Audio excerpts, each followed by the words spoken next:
Good morning. I'm in the tunnel right now. Today's the full moon, partial lunar eclipse, supermoon, full supermoon in Pisces. I've been on a hiatus from posting videos to the channel because I've been going through a very, very deep recalibration, processing, caught up in my own life and evolution. But I have so many notes and so many channeled messages that have been coming to me that I want to share when I have the space and time to do that. But the biggest message for the day with the full moon is that there was a magical portal with the 8888 Lionsgate this year, during which we got a taste of the higher timeline that we've been manifesting or moving towards or anchoring in.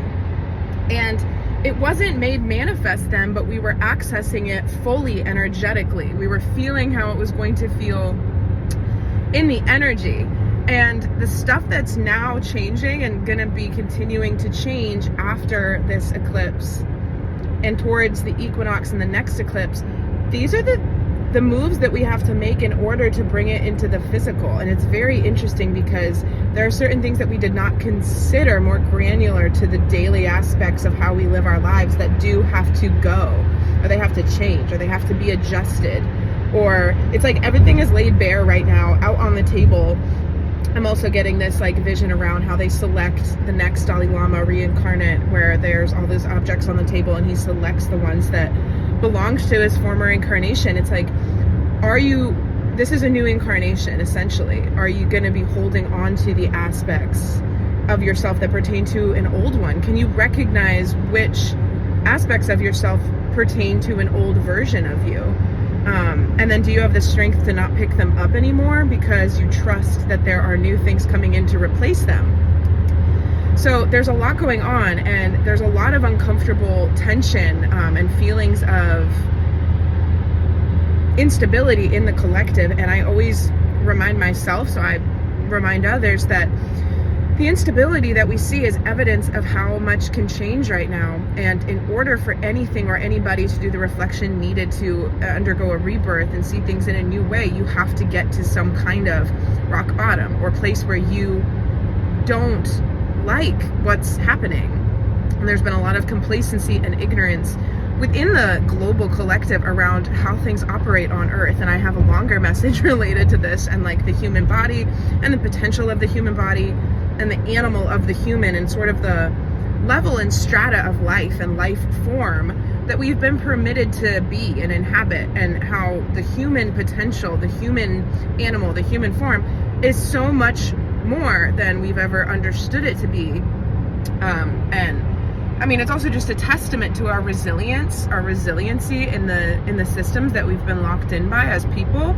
But I want to go back a little bit, because thinking about aspects that are not carrying forward and aspects that are coming with us, there are these things that are clearing out, and we have to remind ourselves that even if you don't like the way it feels, it doesn't mean that there's anything wrong with you, that you're not messing up, there's nothing wrong with what you're doing. You're simply moving in between timelines shifting. Like, it's crazy how many glitches within the actual passage of time that I've been experiencing for the last like week and a half, and we are reality shifting really quickly. So, keep your tent poles all bundled up. You're not putting your tent down yet. You're not like staking new ground. You're moving through these shifts, and you have everything you need with you, but stay like light and nimble and agile through these changes. And by that I mean, don't get bogged down by lower vibrational, heavier vibrational frequencies, because that's what makes you pitch your tent.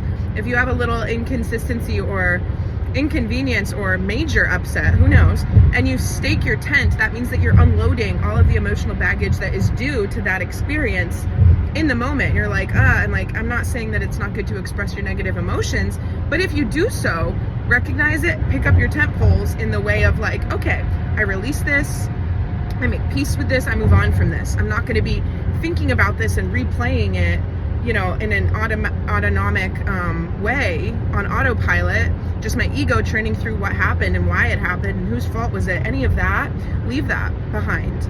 And then your tent poles come with you, and you only want to like stake new ground in the destination that is after and through this eclipse portal. So don't like get too comfy, basically, is the message coming through. Don't get too comfy, not because you don't deserve to be comfortable, you do, but not here, not now, right? It's just a rapid evolution passage, and you have to be able to, and I'm seeing somebody like rolling in all of this fabric, and with every revolution there's a different color. It's like Joseph in the Technicolor Dreamcoat. Every time he rolls, and it's like a kid rolling down a grassy hill, he sheds a new layer.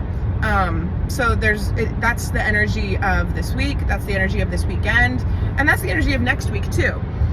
And then I think the last message that I have to get out just today, immediately, I've been like, should I record? My energy is not in the right place to do a reading or to do anything. I've just had to be very present to my own experience, because the things that I'm talking about, I've been experiencing too, like little emotional kerfluffles, and like reminding myself that I'm exactly where I need to be. You will not be conscious ever of all of the things that your soul is undertaking. I had a very interesting experience the other morning, because I woke up, it was 6:47 a.m. on Saturday, I believe, and I had been dreaming, and in my mind I was like, oh, it wasn't a very special or unusual dream. I don't need to record it. I'll remember it, and it's not like anything out of the ordinary happened anyway. And then another aspect of me was like, no, record it. You're trying to have more dreams on record from this time, and I would like to have more dreams recorded from this passage, because so often do I wake up and think like, no, and then I just don't record it, it's gone forever. And so I remember consciously being like, I'll do it, but it's gonna be like, a boring dream to listen to back, because it contains residual day matter and aspects of my everyday life that I don't find that interesting, whatever. 4 hours later, I listened to that dream, and it was not pertaining to my everyday life, but it was very interesting that I woke up thinking that I had just been in an experience that was normal, quote unquote, that was normal.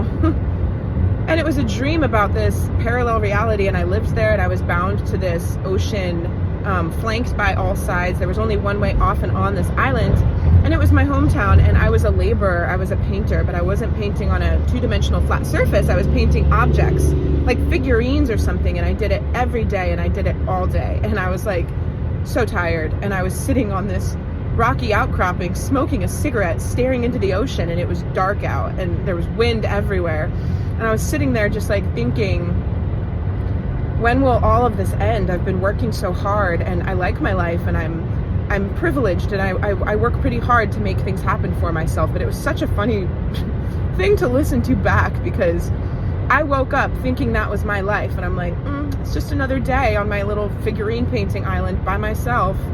And I wasn't alone. There was a community of people that lived there, but right, there's a lot of bleed through right now between simultaneous selves, things that you are healing so that you can merge more wholly, like snap back together, snap fully into place as the essence of your consciousness in this life, with all of the, again, going back to this message of, because I'm hearing, my guides are telling me, like, people don't remember. I'm fairly lucid, I think, to my own consciousness experience of simultaneity and multiple lives. Everybody's at a different point in their journey, but for those who don't remember any dreams or any of that, doesn't mean it's not happening. It doesn't mean it's not happening. A big nugget of evidence that it is happening, even though you don't remember it, is that you will be feeling, considering, and experiencing things that you basically never have before. And it doesn't have to be like, oh shit, I have to put in my Starbucks order. Hang on. Okay. It's like these little bridges to new parts of consciousness. And I also see a brain, and I see the neurons, the synapses, like reaching out to form connections, new connections, these little considerations throughout your day. If you were to have like a courtroom stenographer type up a transcript of all your thoughts, number one, it would be like a dictionary. It would be so long. Like, we underestimate how much stuff floats through our minds on a daily basis. I'm trying to keep my garden really clean, weed out any of the negativity that creeps into my mind around anything. It could be ambient fear and anxiety about the future, because there's so much happening personally in my life for the next 4 months. Like, there's so much happening. I know this to be true. There's tons happening in the collective, but there's a lot of there's this like seduction into the future anxiety, and the more power you have to say, I don't really want to engage with that right now, I cannot do anything about it. Anxiety, I know, instead of like thinking about it as like, but it's in the future, it's me preparing, I need to do this. no, you're still stepping down. You're not stepping forward and making something new happen for yourself out of like protection or planning or caution. You're stepping down, you're stepping back, because you're stepping away from peace and into anxiety, and vibrationally it's a step backwards. So the cognitive connection to that has to be reestablished, because it's not our natural inclination to just, you know, shut down this like proper planning. What is the saying around that? That's been trying to channel through for a few weeks now. Poor play. It's an alliteration with the P letter. Something proper. Prior planning prevents poor something. But we're kind of inverting that to give ourselves a little bit of grace and lenience around the way we experience anything, because the universe is doing our proper planning. You, with your vibration staying in a place of peace and calm, is planning very much. Because you're paving a road with your positive expectation for your experiences to unfold on. It's like there's a carriage, a really old-fashioned one with these old wheels, and I see it as our vessel, like almost our physical vessel that's harboring all this energy and this consciousness. Like we're being like drug on this, like, you know, gravel road or something, and one of the wheels is kind of squeaky, because I think a lot of people feel like they're in a touch of a precarious position. Like maybe not everything is good. Remember, number one, it's always darkest before the dawn, but also it's like you can do so much with your positive expectation, or just by releasing the idea that everything is going to be as it was. You know, there's a new energy here for us to do new things with, and you have new realizations that initially might be like, you know, when we realize something that illuminates more truth into our experience, it can often first come with this shade or this slant of disappointment or shame or discouragement that we didn't already know this. And it's like, hold on, why are we frustrated with ourselves for learning new information? We have to always understand that it's a blessing, even if it makes you feel kind of, I don't know, disappointed with oneself for not having had the information sooner. It's like, none of that. Divine timing is at play to your own experiences, your own revelations, and we forget that too. That you're not just out on your own, trying your best, trying to keep up with stuff and do things right or not. You're very much witnessed in the way that your unfoldings transpire. When you realize certain things, what you realize at certain points, all of that is divinely planned, divinely led, and seen and witnessed. You know, there's no fluke within when you come to understand what it is that you know now. So it feels as if you're using the calm that you can conjure in the present moment to pave this gravelly road, and then the carriage of our vessel will not have to shudder and like get the squeaky wheel or whatever. That's gonna probably, if you're in this clouded negativity, not taking time to ground your energy, not taking time to clear your energy, taking on as an empath all the vibrations of all the people around you, that wheel is going to hit that bumpy and it's going to fall right off. And then you're going to feel dismembered. You're going to have to do some healing. You're going to have to, like, you might, I don't know, get sick or need to take time out, or it's just a little bit of a cautionary thing here, that staying in your peace is going to create a smooth ride through the eclipse chapter. And it's in everybody's best interest to do that. I mean, always, right? But it's especially tricky right now, I think, because there's so much going on. Another reason why I haven't been recording videos is because I don't have any extra time left over after living my life and then like grounding and clearing my energy. It's taking everything I've got to be able to stay sane and clear and good and connected to my guidance and what I'm hearing and what I'm bringing through for myself. And usually it's a lot clearer and easier and more accessible for me to just be like, I know where I'm at. I hear it. It's basically just interbled with my mainstream thoughts. There's no separation there. But my guidance is a little bit eclipsed, pun intended, by all of the energy that is like starting to, I see a bunch of like stray cats coming out underneath a full moon, sort of a crazy Halloween-y imagery.